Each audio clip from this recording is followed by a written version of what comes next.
This is the story of why I left AA after 10 years in Alcoholics Anonymous. I'm a little nervous to share this with you because I've never talked about AA on the internet before. But okay, so my background is I got sober in 2009. I spent 10 years in AA and I left AA 5 years ago. I left AA on April 6, 2020. So this is my 5-year anniversary today of leaving AA. This is my 5 years sober from AA today, 5 years sober from recovery today. If you are in AA and you're happy about it and you're enjoying yourself, please don't watch this video. I obviously don't have the power to change anybody's mind, but I don't want to plant anything in anyone's head who has a good thing going with AA. I definitely had a good thing going with AA in the beginning, but in hindsight, I can see the very same things that helped me in the beginning and that saved me in the beginning, are the exact same things that hindered me later on. For sure, I was an AA true believer. Hardcore. I was obsessed with AA. I loved AA. I was all about it. I went to meetings all the time, probably. If it was about a meeting a day for 10 and a half years and sponsored 3 people a week, 3 women, so 3 times a week I had a sponsee, so that's at least 10 hours a week. In the beginning I went to multiple meetings a day, and then later on I went to less than a meeting a day. That's a lot of time in the program. It included a whole season of AA tourism. I went and toured the tavern where Bill Wilson was born. He was born in the upstairs room of his grandmother's tavern in Vermont. I went to the infamous table where Bill spoke with Ebby. I went to Bill's office in New York at his house called Stepping Stones, and I sat at the desk where he wrote the 12 and 12. I bawled my eyes out at Bill Wilson's grave, completely overwhelmed with gratitude. I prayed with a sponsee at the foot of Dr. Bob's bed. I went to Dr. Bob's grave, which was in Akron, Ohio. I went to Founders Day, Icky Paw, Wacky Paw, meetings in Australia, Bali, Europe, Thailand, Nepal, India, the US. I chaired meetings, made coffee, greeted newcomers. I went and spoke in jails and hospitals and institutions. I was all in, full on hardcore in AA. So that's who is sharing this video with you, somebody who is obsessed with AA and in it for a decade and has been out for half a decade. And so now that I've been out of AA for 5 years, the way that I see it now is totally different than when I was inside of it. Let's talk about how recovery can be learned helplessness. And to unpack this, I want to start off with a fable that a lot of us have probably heard about an elephant. So if you have an elephant and you tie a stake in the ground with a rope on it and tie it to that baby elephant, it's going to move around and figure out where the boundaries are, right? It's going to pull, it's going to tug, it's going to leap, and it's going to realize it can only go so far before that rope pulls on it and it has to go back to, or it can't go further. It learns that those are the perimeters for it. Then what happens is this very same elephant grows up and becomes an adult elephant who is fully capable and strong enough to rip that stake out of the ground and run away with the rope attached to it still, and it doesn't even try because it learns that it can't break free. So even though its circumstances changed, he doesn't try to break free. So this is called learned helplessness, and this is what I look at when I look at my experience in AA. This is exactly what it was. That in the beginning, that rope that really helped me and saved me or helped me stay sober is the same rope that limited me later on when I perfectly was strong enough to break free. What if the thing that saved your life is now what's keeping you small? What if leaving AA isn't selfish or dangerous, but the most courageous thing you'll ever do? When you're trapped inside an ideology that pathologizes self-trust and treats critical thinking like a threat or a death threat, you don't dare think for yourself. When I was in the ideology of Alcoholics Anonymous, when I was a true believer and I believed it all as true, I couldn't see that I was inside of an ideology. I couldn't see that my entire worldview wasn't my own, it was Bill's. And so when you're in it, you can't see it. Well, at least I couldn't. And I think that's by design, that's kind of what it is. When the ideology possesses you, it's like you're a fish in water who doesn't know you're in water. And part of the challenge is that AA teaches you that you can't trust your own thinking. That's at least what I heard at a lot of the meetings that I went. You can't trust your own thinking. That is said all the time. That's the culture. The culture is you need to ask your sponsor, depend upon your sponsor, depend upon the group, depend upon a higher power. It's about building this codependency. When Bill built the program, he built in that dependency.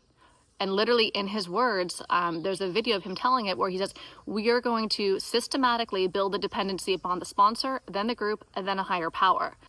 And also critical thinking is highly discouraged. There's a whole thing going on about outside literature. And if you question the program, especially to your sponsor or a friend, or if you say something out of line, out of the ideology in the group, you get kind of shunned or told to, there's like signs up that say, think, think, think. And it's really about don't think. It was critical thinking that cracked the ideology open for me. I already had a couple of cracks in the ideology in my cognitive dissonance. So in my holding two different opposing views in my head, one from AA and the one from just like my deeper knowing or my personality or whatever, my belief, my worldview, their cognitive dissonance is when you hold them both at the same time. The way that like I was evolving was conflicting with what the AA ideology was, and that was becoming really big and started to crack the ideology for me. And now I didn't know I was in an ideology, but it started to crack. So then I kind of just felt this really uncomfortableness, like I need to figure out what's true for me, because if I'm believing AA, then this is true. If I'm believing this other thing that's coming through me and my spirit and my soul and what feels right to me, then this isn't true. So what is it? And so I was holding these two different things that were really heavy, and there was a lot of tension there. And I was trying to, with my mind, figure out what's actually true for me. So I was critically thinking. And then when the pandemic started, because I left AA on April 6, 2020. So that was super early pandemic days. So before that is when I started really questioning 12-step and AA specifically. And what happened is there was all this hysteria, right, when the pandemic started. So there was mass messaging all over the media. There was a lot of fear being thrown out. There was a lot of death, fear mongering and death stuff. If you look at what was on the newspaper at this time, and now I'm not saying it was or wasn't valid. All I'm saying is, so like whether it was truth or whether it was propaganda or whatever it was, I'm saying there was mass messaging that was fear, like heavy, fear deep, and a lot of people instantly were becoming emotionally manipulated, for good or for bad, but emotionally manipulated by this fear, by this messaging, because we're all in our houses, right, watching TV or scrolling our phones, so it was all mass messaging. So a lot of people are becoming indoctrinated into this phobia, this fear of death is imminent. And when we are scared like that for our lives, we are more susceptible for indoctrination, for being manipulated. And so I saw a lot of people with the pandemic, all of a sudden their behaviors, their thoughts, their emotions, their actions, their worldview was changing in light of this mass messaging. Now, again, I'm not saying it was true or not. I'm not debating any of that. I'm just saying I saw this big push of fear stuff, and I saw people freaking the fuck out. What it made me think of was when I got sober, and I was 30 days sober, and I left rehab, and that night that I left rehab, I went to AA. I was in the same place that a lot of people were in when the pandemic started. I was freaked out. I thought I was going to die. I thought that I couldn't go, like the way things were had to change, right? So I was in a very highly vulnerable place, which quite frankly, anybody who ends up in AA, unless they're court ordered or I don't know, is in a very highly vulnerable place, right? Susceptible to programming. That's the whole point. It's called the program, right? Because we're programmed. And when we get there, people joke about it. They're like, we needed to be brainwashed. Maybe that wasn't your experience, but I remember when I got to AA in 2009, there was jokes about being brainwashed, and the culture was to catch on to say, I need the brainwashing, like my best thinking got me here. You know, the AA line, your best thinking got you here, which implies that you can't trust your thinking, therefore do what we say, comply. Get over your thinking, don't think, do what we say. And yes, that worked in the beginning, just like the rope and the elephant, but long term, is it a safe play to not trust your thinking? And so I had the cognitive dissonance that was becoming big, like this burden of cognitive dissonance was growing. I had the what seemed like emotional manipulation, for good or bad, at the pandemic starting. And then I also had this memory pop into my head around the same time, which was from when I went to Bill Wilson's house, Stepping Stones in New York, when I was doing my little AA True Believer tourism. And what happened there at Bill's house was the volunteer, probably like a sober member volunteer, right? He was giving us a tour of Bill's house, and he said something that stuck out in my mind. He said, well, you know, when Bill wrote the book, he exaggerated, because the very first line of the book is something like, we the 100 men and women of Alcoholics Anonymous, something like that. And so he said, you know, when Bill wrote that book, there wasn't actually 100 people at the time. There was something like 82, but he rounded up because 100 sounded like a better number. That was weird. And then he said, because, you know, Bill was a salesman. So here I am at the beginning of the pandemic, and that thought comes back into my head from 2 years earlier in 2018 when I went to Bill's house. And I was like, wait, Bill was a salesman. Because at the time that the guy said that, when I was touring the house, it flagged in my head like, this is weird. Like red flag, right? You know, red flags, and you kind of paint them green because it doesn't really go with what you want to be true because you love something, whether you love somebody, and you start painting those red flags green. So that was for sure a red flag. Wait, Bill was a salesman and he exaggerated about the reality of the success in the book. So that was a red flag that I hid because I was, you know, possessed by the ideology and didn't want to look at anything that could possibly not be true. Critical thinking, you can't do that. When you feel like a program saved your life, you can't possibly look at any reasons why it might not be true.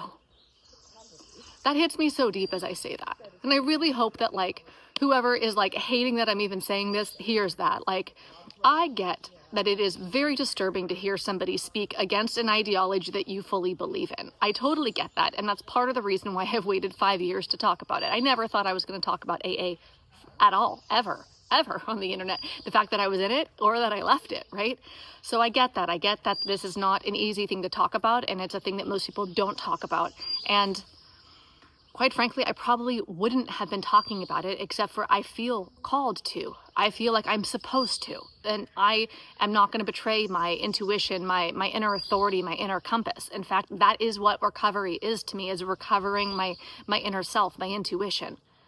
That's what I recovered after I left AA, trusting myself, my ideas, not Bill's ideas, not the group's ideas, not a higher power, not any of this other stuff, but getting back to like my own truth. So ultimately what I realized is Bill was selling an idea, not truth. This is Bill's idea. AA is Bill's idea. It is not inherently true.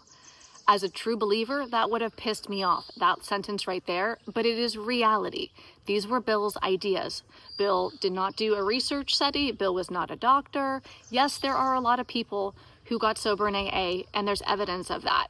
However, these literally were Bill's idea. These are not truths like gravity. These are ideas. And so that also was like popping into my head. So Bill was a salesman. What the fuck did he sell me? So I got a book about sales letters, and I wrote down exactly according to this book on how to write a sales letter. I wrote it from the big book. I had the big book pretty much not memorized, but I'd gone through it so much in a decade. I had read it many times with my sponsor, with sponsees, heard it in the meetings all the time. So I was pretty familiar with the entire thing, and I kept having new experiences with it every year, right? So every time you read it, you're a new person, so you find something deeper. There's like hidden wisdom and gems that seem to pop out, right? It's like a mystical text. That's how it felt. So yeah, I really loved it. You can tell, like I get excited when I talked about it. Like it's so weird to like love something so much and then to also feel like it's just not fucking true. And then to be like in this like conflict after you leave. The recovering from recovery struggle is real. It sounds fucking weird, but the recovering from recovery struggle is real. Okay, so I wrote out the sales letter. The way that it had me write it was that the specific book that I was using, that you're looking for one thing. What is the one thing that makes the entire letter make sense? That's what, if you believe that one thing, the whole rest of the letter, sales letter, or in this case, the sales letter is the program, right? Bill was a salesman. He was selling a program. And then the book, it outlines the program, and there's all the testimonials in the back of the book, right? So I thought, okay. And when I wrote it out, I looked at it. And fucking hell, I didn't believe it. I didn't believe the one thing that you have to believe in order for everything else to make sense. And it completely shattered my mind open, like immediately, like a bolt of lightning. It was like, poof. And I just thought, and this is my truth today still, 5 years later, it's not true. The whole program isn't true. Not that pieces of it aren't true, and not that principles within it are not true, but the fundamental thing that holds the whole thing together, the one thing you have to believe to make the entire thing true, I didn't believe it. This is what it was like. So in the 3rd grade, I was in a 3rd, 4th grade combination class, and Mr. C decides to say, it was like December or something, he says in front of the class, my teacher, now that we all know Santa's not real, we don't have to fake it in here. And I just thought, what the fuck? What the fuck? So I am like horrified because everybody seems calm, only further verifying that there is no Santa. And he said it, my teacher who I believed, and everybody seems fine. So I am like going through mad grief because Santa's not real. I'm going through shock. And I'm going through horror and all these feelings because I'm just like, the bubbles popped. My bubbles burst. The Santa's not real. And I'm squirming in my chair and trying to like mask a straight face because I'm also embarrassed and ashamed and humiliated that somehow I didn't know, but everybody else knew. I felt awful. It didn't matter after that moment of clarity about Santa. It did not matter that there seemed to be proof of Santa's existence. There were cookies that were partially eaten that I left out for Santa. There was a letter that I wrote. Santa either wrote one back or he drank some of the milk. Santa had different handwriting on the presents. He left presents. He came through the chimney. The world seemed to be in on it. The movies were in on it. Hollywood was in on it. Media was in on it. Everybody was in on this fucking Santa hoax. And so all these reasons and proof that Santa was real, but the minute that somebody, like, it was clear Santa's not real. And that's exactly what it felt like when I wrote that sales letter out for AA, and I thought, it's not true. The entire thing shattered. No matter how much proof it seemed like I had seen before, no matter how much the whole world and media and Hollywood and movies are in on it, the whole fucking thing crumbled and fell down. And as much as I loved it, as much as I got benefit from it, whether we're talking about Santa or whether we're talking about AA, I'm not gonna bullshit myself. If I don't think it's true, you gotta move on.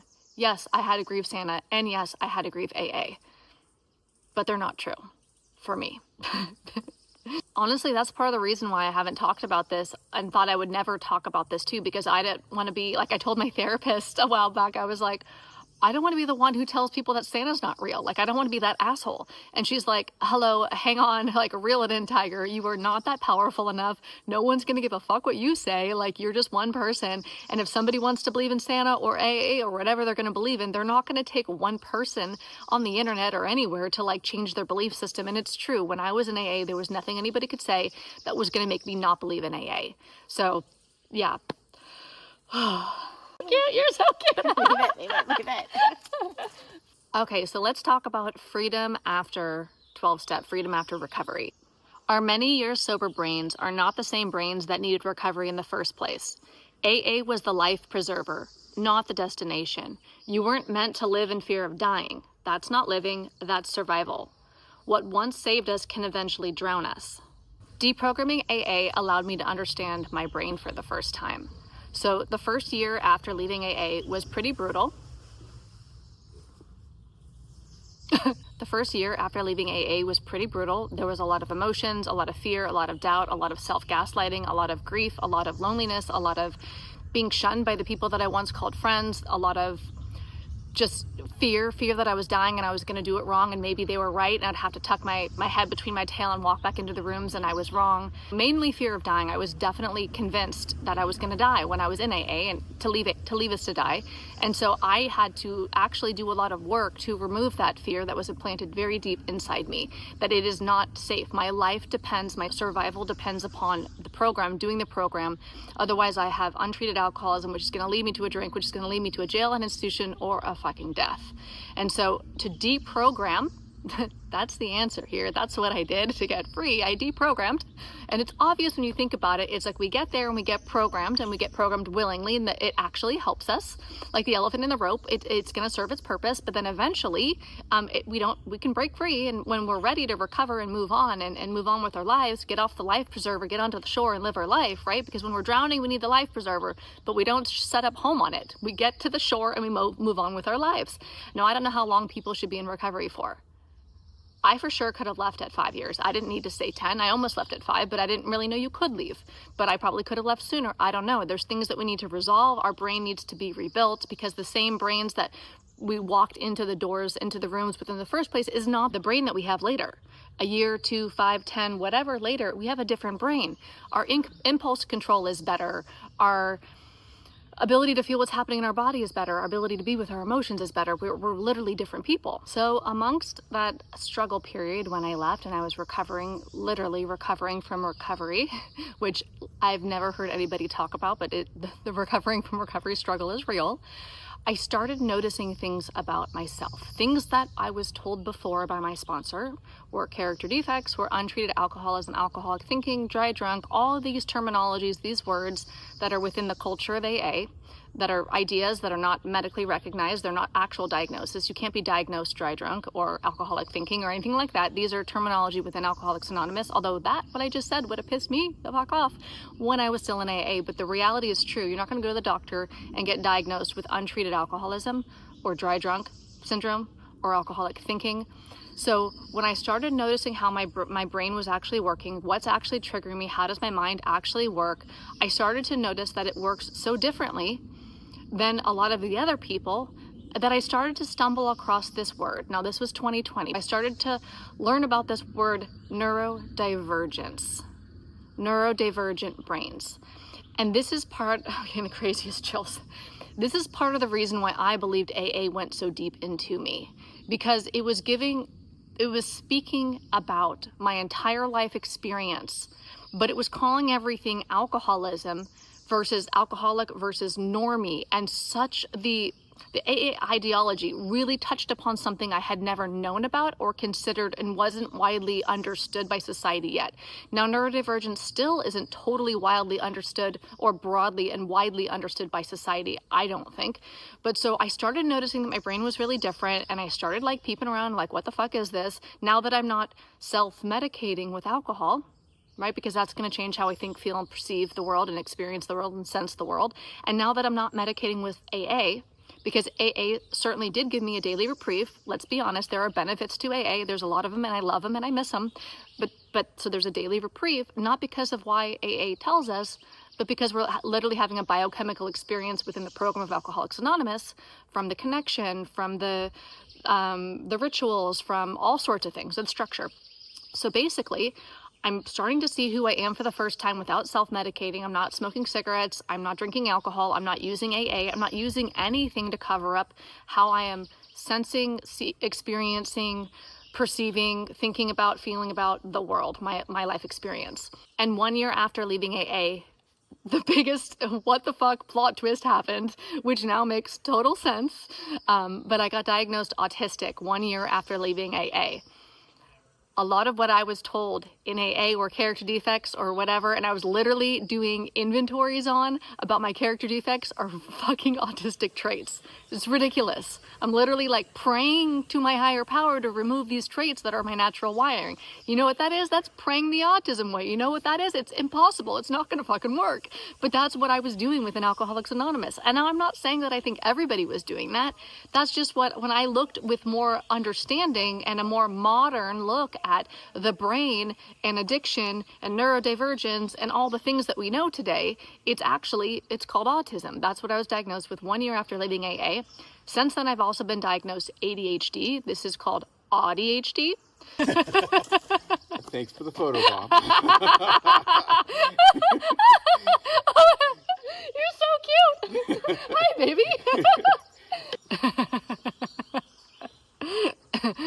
Oh my God, that was so cute. The truth is, AA had me pathologizing traits that were actually just how my brain works.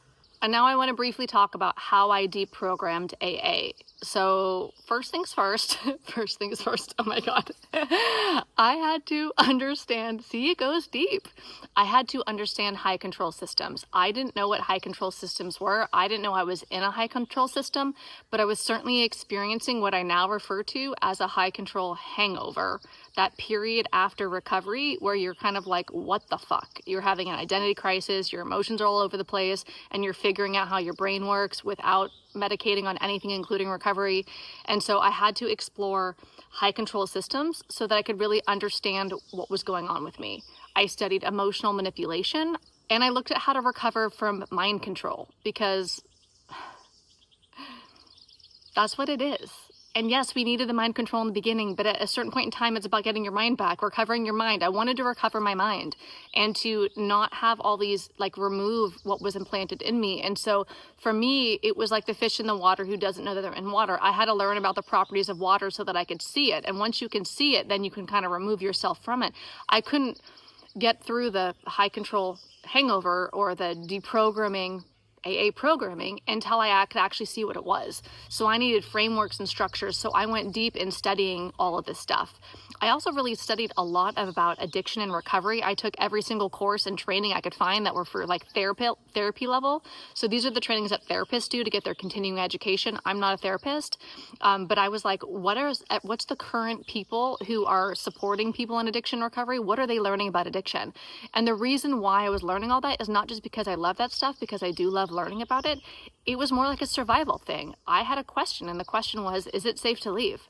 Because no one would fucking say that it's safe to leave. No matter where I looked, I felt like everybody was just like, I don't know, kind of like pathetic. Like nobody will just say the truth that it's okay to leave. In fact, that's the sign of you did well in recovery, is that you fucking recovered and you left. You recovered your brain and you moved on with your life. Then there was a big season of reclaiming my power, my identity, my voice, my authenticity, my agency, and really what's come out of all of this, that gives me the chills, is what I call now a quiet confidence, where I feel like the depth of the level in which I know myself now and understand myself now was not possible when I was inside AA, and certainly wasn't possible when I was drinking all the time.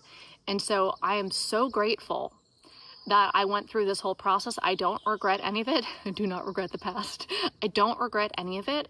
I am very, very happy with how I understand ideologies, how I understand identity, neurology, addiction, all these different things. I love like the depth and breadth of it now. And I also love this quiet confidence of knowing who the fuck I am and choosing why I'm here. Because in AA, they tell you what your purpose is. And there's this whole outsourcing your authority, your autonomy, your power. It's subtle because there's a huge empowerment within AA, but there's a huge limit and cap on it. And if you're still in it, which I hope you're not, because you shouldn't be watching, right? I could not see that when I was in AA, because I felt like I was free. I couldn't see that I was limited because I was living by somebody else's ideas. I was told who I am. I was told I have this fatal progressive disease. So you're basically in this condition where the root of it all is fear, because if you step out of line, you're going to die. You're doing all this stuff, maybe because you love it, but because if you don't do all this stuff, you're going to die. And so I always knew, this is more of my cognitive dissonance. I always knew in the back of my mind that anything, or at least I believe this, anything that's rooted in fear isn't the truth. It's a stepping stone. And it doesn't mean these stepping stones aren't important, vital, or valid. It's that it's not the ultimate place. If it's rooted in fear, it's not the ultimate place. If it's rooted in love, rooted in truth, that's something else. But to me, anything that's rooted in fear, I knew that there was something more. So figuring out who I am when I'm not told who to be within AA, again, there was a lot of freedoms in AA, and I did feel like I was authentic when I was in AA,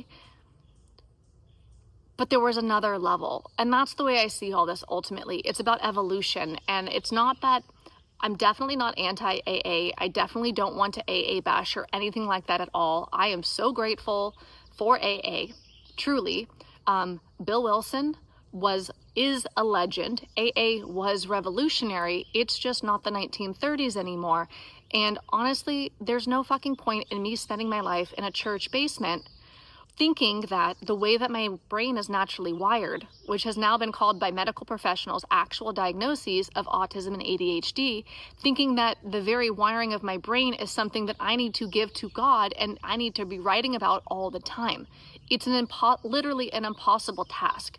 Praying the autism away, praying the ADHD away is not going to work. It's ridiculous. So I love the clarity that I have now in who I am. I love the purpose that I'm on, the path that I'm on. I love knowing this about myself. I love this evolution that I've been given after leaving AA. And the reason why I decided to make this video in the first place is because, wouldn't you fucking know it, this has always been the truth for me, or it's always been my experience, that the very things that I don't want to do the most are the things that I feel compelled to do. Like my spirit, my soul is like, this is the path. And I'm like, no, any path but that. Like when I did a TED Talk, it was on childhood sexual abuse. I felt called to talk about the one thing I was never going to talk about, which is childhood sexual abuse. And I was just like, No, this is the thing I will never, ever, ever talk about. But the only thing higher than the fear of doing this or the refusal to do this was I will not betray my purpose. I will not betray my intuition. To me, aligning with my intuition is the ultimate, and I will not betray my intuition. That's how I ended up drunk in the first place. That's how I ended up staying in AA too long in the second place, and all the things, right, is that didn't go well is because I betrayed my intuition, and I will not. So when my intuition says to do something, even if it's talk about childhood sexual abuse, I'm going to figure out how to process everything I need to process and grow into the woman that I need to be so that I can do that talk from like a heal evolved place, right? So share my scar, not my wound. That's what that felt like. And that's the same thing that's happened with AA right now. I'm getting the chills and I feel like I might cry. I was never going to talk about any of this. I was perfectly happy to never ever talk about AA online. I never talked about AA online explicitly when I was in it. I pointed at it. I said like I went to an AA meeting or I did the 12 steps. So it's kind of like you get the vibe, but I never hit it head on and I was never going to. I really respected anonymity. I believed the principles and I lived them. And so to the best of my ability, right? I'm obviously not perfect. And so I was never going to talk about AA when I was in it. I wasn't going to talk about it when I left. I left quietly. And then the whispering of my soul, as it seems to always fucking do, is pushing me to talk about the things I don't want to talk about, to go in the direction I don't want to go in. And it's so, from just like a soul perspective here, the way that I see it is like, whatever I don't want to do the most or fear the most or whatever, that's my breakthrough. That's my evolution. That's like my next step. So when I started feeling compelled to talk about this, I'm like, but I don't want to. I don't want to talk about it, but I can't get over it. And I'm like, I talked about it with a mentor a couple of years ago. I talked about it with these people. Everyone's saying, don't talk about it. Don't talk about it. Don't talk about it. But it's growing bigger and bigger and bigger and bigger in me. And I'm like, fuck, something in me is like, it's time to talk about it. And so, yeah, because I certainly don't want to go into the firing range and have a bunch of people be really pissed off that I'm talking about it, and I want to respect people's journey. And if they're in it, I don't want to say anything against it, right? But yeah, so the compelling feeling got really big, and I ended up, this is the craziest thing. So recently, I wrote down all of the ways that I got through the deprogramming process. There's all like the different terminology I needed to learn, the things I needed to study, the unlocks, all the different deprogramming pieces. I wrote it all down in an outline. I've been thinking about and studying this stuff for 5 years, basically. And boom, the next thing I know, I feel like my soul nudging me to create a course about it. And so I do. But it's not just that I created a course about it. It's that I could not sleep. I kept waking up earlier and earlier and earlier and earlier, jumping the fuck out of bed. So I wake up 8, then 7, then 6, then 5. I woke up at 3 even, but now I'm waking up. I've been waking up at 4:30 in the morning all year because I'm waking up on fire with life. I can't wait to get this stuff out of me and to talk about it and to be about it. And it surprises me because I never wanted to talk about this, but I'm getting out of my own way. The tools, I do not throw away everything I learned in AA. I learned a lot of really good principles in AA. So I'm getting out of the way, moving Kirsten's plans out of the way. Kirsten's plans are to not talk about controversial shit on the internet, but the plans that want to come through me are talking about how fucking hard it is to leave Alcoholics Anonymous. It's literally the hardest thing I've ever done. I'm trying to think, is that true? It's in the top 5 for sure. Let's put it this way. Leaving AA was harder than going to AA. Getting sober from Alcoholics Anonymous, getting sober from recovery was harder than getting sober from alcohol because there was no welcoming committee, there was no steps, there was no plan, there was no sponsor, there was no group, there was none of that fucking shit. So you're left on your own in all of this, mess of like a high control hangover, basically. It's called exit trauma. And so leaving was harder. And so I just have been feeling to help people with that problem. So I made the course. Course done.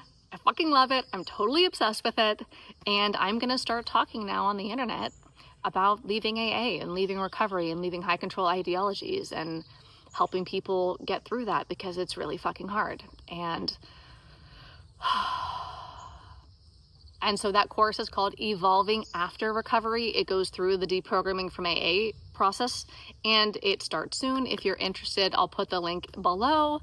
So yeah, that's where it's at. That's my truth. My truth is I am here to share what I feel needs to be shared, that wants to come through me. I want to align with my spirit, live my truth, be authentic, even if it means put myself in the firing range, even if it means share about shit you never want to talk about, like childhood sexual abuse or leaving Alcoholics Anonymous, because apparently my soul came here to fucking rock the boat a little bit or be really fucking uncomfortable. But what I have found is that when I do the things I feel called to do, the things that I can never ever fucking do, but except I feel called to do them, so I have to figure out how to do them. When I take that path in life, everything always turns out better than I could have imagined, because I get to grow into the next version of myself. I get to live something that feels true to me, and I would rather like share a message that radiates through my soul in my business than pretend that, like, then to ignore that and then to water down some other bullshit. I'm not here to be watered down bullshit. I'm here to do, like, line up with like my heart and my spirit and my mind. So recover my mind from society, from Alcoholics Anonymous, from all the things, everyone else's ideology and belief system. Recover my mind, feel into my heart, and speak from my fucking soul. So that's what I'm about. And if you've watched this far, maybe you just, I don't know, hate me or love me at this point. I feel like that's what I feel called to do, is just put myself out in a position where people are really just gonna have a feeling. So hopefully you're here because you're not offended. Hopefully you're here because you're related. And hopefully you're the person that my soul, my spirit feels called to serve. And if so, I'd love to hear from you in the comments. Let me know what your journey has been like. And I hope that whoever needed to be validated, because I sure as fuck wasn't validated and I really would have appreciated it. So I'd like to validate you right now. If you've left recovery and it's really hard, that's what it feels like. That is what it feels like. That's what it felt like for me. It's fucking hard and we can get through it. And there's deprogramming, and it's a real thing. And there's life on the other side of it. And you get to live in that quiet confidence. And you get to, I don't know, make videos in the forest. All right, okay, so I hope you're having a beautiful day out there. And yay, me, 5 years sober from sobriety. No, not sober from sobriety. 5 years sober from recovery today. 5 years sober from AA today. You didn't know it was a thing, did you? I am 5 years sober from recovery. Fuck yeah. Actually, it's not really something to celebrate, but it does feel a little, it feels significant, you know, because I didn't think you could leave AA. And so here I am 5 years later, like, yeah, I don't think about drinking. I'm not in harm's way. I'm just living my life, doing my thing, trusting myself, taking the next step, integrating and using a lot of the goodness that I brought from AA, and deprogramming and shedding, getting rid of the stuff that no longer serves me from AA, and moving the fuck on with my life. Yeah, it'd be cool to meet some besties on the path who are doing the same kind of a thing, who don't want to be possessed by ideologies and want to actually be authentic and live their purpose. I think I'll leave it there.